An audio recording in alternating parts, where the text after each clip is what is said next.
हर मुरसिल की। और कहना यह है कि विलायत जो है वो कोई मर्तबे नहीं है। विलायत जो है वो कोई मर्तबे नहीं है। तो फिर मर्तबा क्या है?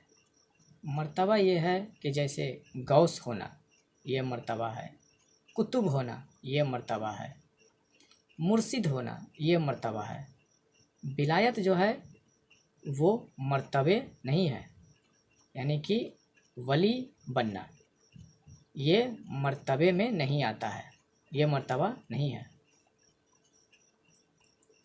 और दरअसल विलायत जो है वो विलायत दो तरह की होती है। एक तो होती है विलायत जिसे कहते हैं फ़क्रे बा करम, यानी कि ये विलायत जो है किसी के करम से हासिल होती है। और ये जो फ़क्रे बा करम की जो विलायत है इसका अल्लाह से कोई ताल्लुक़ नहीं होता है, ना अल्लाह से किसी भी तरह का कोई राब्ता होता है। फ़क्रे व करम की जो विलायत है जो हासिल होती है वो किसी के ज़रिए, फ़क्रे बा करम का मतलब है कि किसी के करम के ज़रिए विलायत हासिल हो जाना। और फ़क्रे व करम वाली जो विलायत है उसका अल्लाह से कोई ताल्लुक़ नहीं होता, ना राब्ता होता है। ये विलायत किसी के करम के ज़रिए मिलती है। ये जो फ़क्रे बा करम के वली गुजरे हैं और ये जो 360 वलियों का महकमा हुआ है और इनका हेड होता है गौस, गौसो जमा, जिनको गौसो जमा कहते हैं। फिर 3 कुतुब होते हैं, फिर 40 अब्दाल होते हैं, और फिर अबरार, फिर अखियार।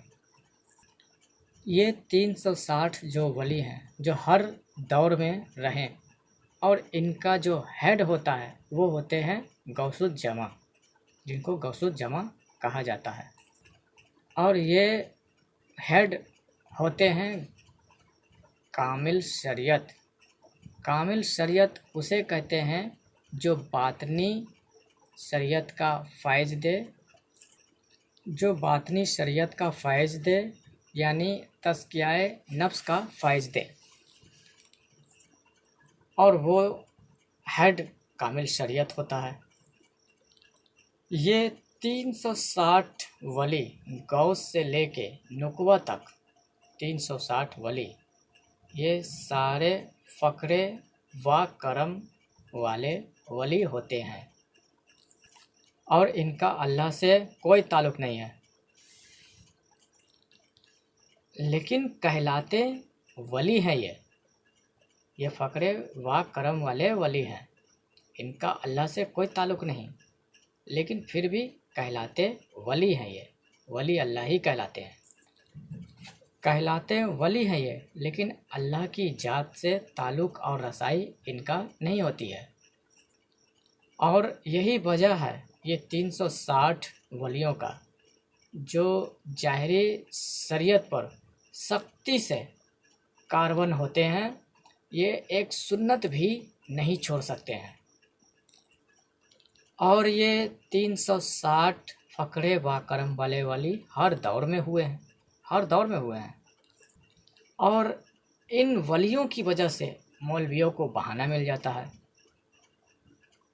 इसकी वजह से वो मौलवी मिसालें देते हैं कि देखिए ये वली हैं जिन्होंने कभी एक सुन्नत भी नहीं छोड़ी।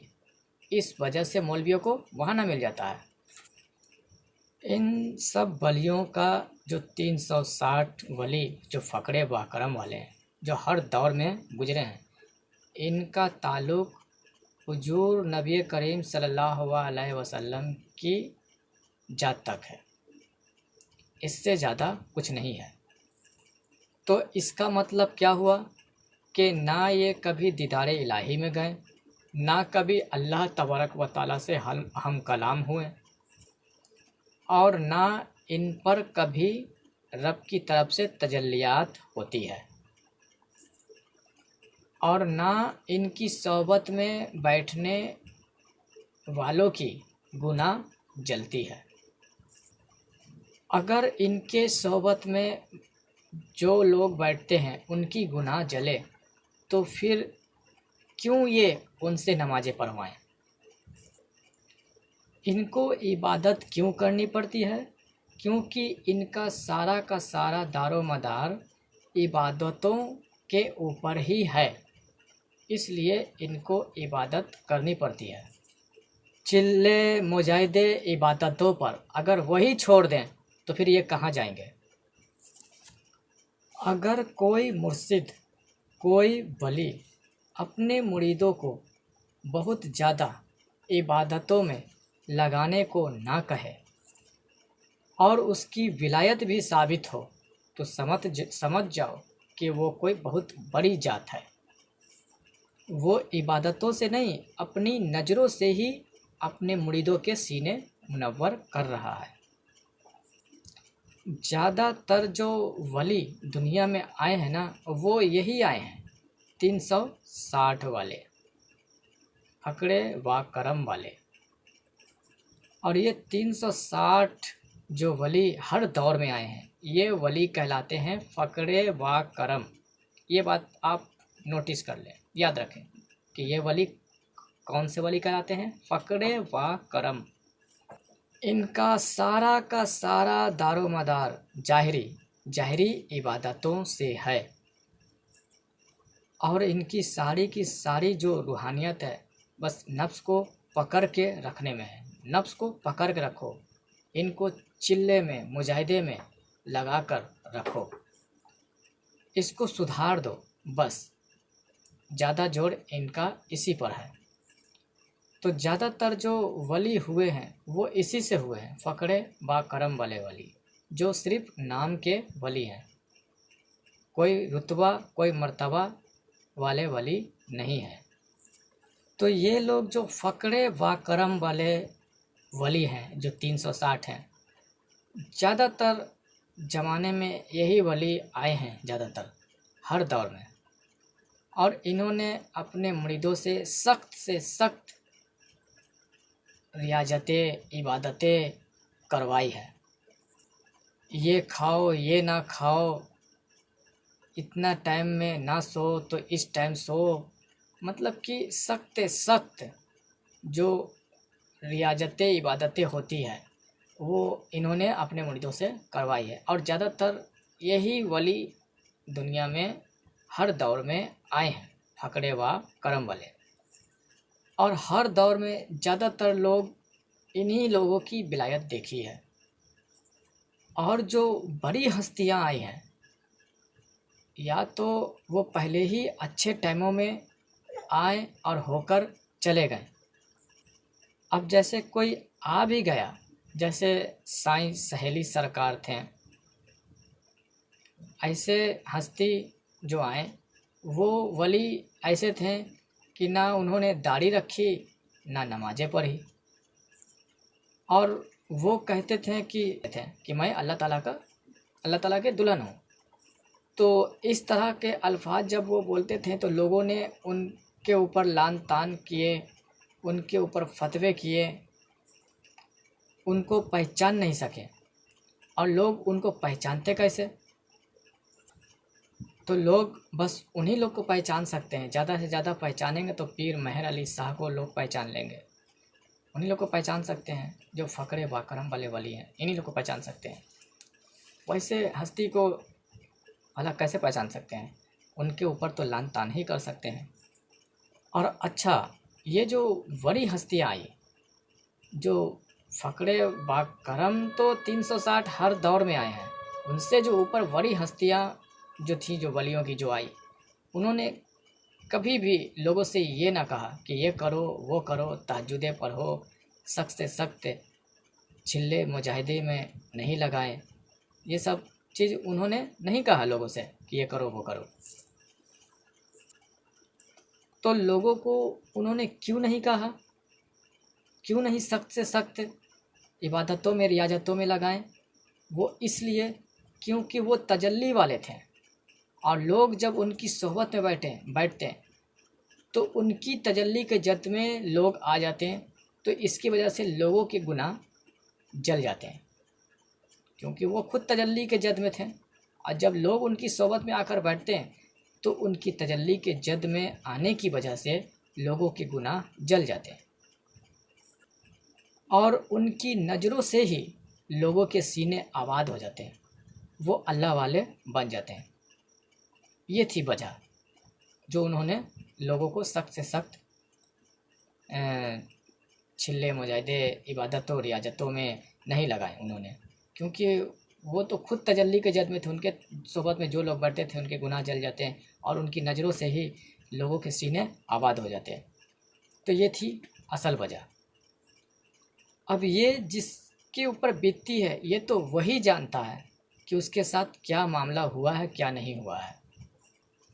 अब ऐसे लोग जो ना नमाज पढ़ें, ना रोज़ा रखें, ना दाढ़ी रखें और उनके सीनों में नूर आ जाए और फिर लोगों से जाकर कहें कि ना मैं पंज नमाजा नीति, ना तस्बीह खरकाया, मैनू मिलिया मुर्शिद एवे जा बख्शाया, तो लोग बजाय उससे मुतासिर होने के उसको काफिर कह देते हैं। क्या कह देते हैं? काफिर कह देते हैं और कहते हैं कि ऐ जी ये देखो ये तो काफिर है, ये देखो ये क्या कह रहा है, ये तो काफिर वाली बोली बोल रहा है, ये तो काफिर है। तो ऐसी हस्तियां अगर आ भी गई इक्का दुक्का तो लोगों ने ऐसी हस्तियों को माना ही नहीं माना। ज़्यादातर जोर अगर रहा है तो इन्हीं का रहा है। 360 वली जिनके बारे में बताया, फ़क्रे बाकरम वाले, ज़्यादातर जोर इन्हीं का रहा है। अगर आप इन मौलवियों से पूछेंगे कि वलियों की पहचान क्या है तो वो मौलवी इन्हीं फ़क्रे बाकरम वाले वलियों की पहचान बताएगा जो 360 हर दौर में ये वली गुजरे हैं। ये वली किसी के कर्म से वली बनते हैं। इनका ताल्लुक़ रब की ज़ात तक नहीं है, इनका ताल्लुक़ ज़्यादा से ज़्यादा हुजूर पाक की महफ़िल तक है। नहीं ये रब से हम कलाम हुए रहते हैं, नहीं रब के दीदार तक पहुँचे रहते हैं, नहीं इनके ऊपर तजल्लियात की बारिश रब की होती है, नहीं इनके पास कोई रुतबे कोई मर्तबे होते हैं। आप तो पहले भी मैं बता चुका हूँ इनके बारे में। ये फ़क्रे बाकरम वाले वली कहलाते हैं, यानी कि किसी के कर्म से इनको विलायत मिली मगर कोई रुतबा कोई मर्तबा नहीं मिला। यह रब की नज़रों में वो उतने मर्तबे पे वो रुतबे पे नहीं है, ये किसी के कर्म से इनको विलायत हासिल हुई। तो ये फ़क्रे बाकरम वाले वली होते हैं, ना ये तजल्ली में होते हैं और ना ये रब के दीदार तक पहुँचे हुए होते हैं और ना ये अल्लाह से हम कलाम होते हैं और ना ही ये किसी की बख्शिश भी करवा सकते हैं। ये किसी की बख्शिश भी नहीं करवा सकते हैं सिवाय गौस के, सिवाय गौस के जिसको मर्तबा है रुतबा है। गौस को हो सकता है कि 2 आदमियों का कोटा मिल जाए, गौस के अख्तियार में होता है कि बख्शिश करवा सकते हैं, लेकिन इन लोगों के हाथ में अख्तियार में कुछ नहीं होता, ये बख्शिश भी नहीं करवा सकते हैं। ये सब फ़क्रे बाकरम वाले वली होते हैं। असल वली जो है उसके ऊपर जो गुफ्तगू हमारे करनी है तो वीडियो आज के लिए थोड़ा लंबा हो जाएगा, जो मैं इसका आगे का पार्ट मैं और बनाऊंगा। आगे की तालीम आगे की जानकारी जो असल वली है उस पर गुफ्तगू चलेगी अगला वीडियो में। आज के लिए हमारा वीडियो यहीं तक रखते हैं। अस्सलाम वालेकुम व रहमतुल्लाहि व बरकातहू।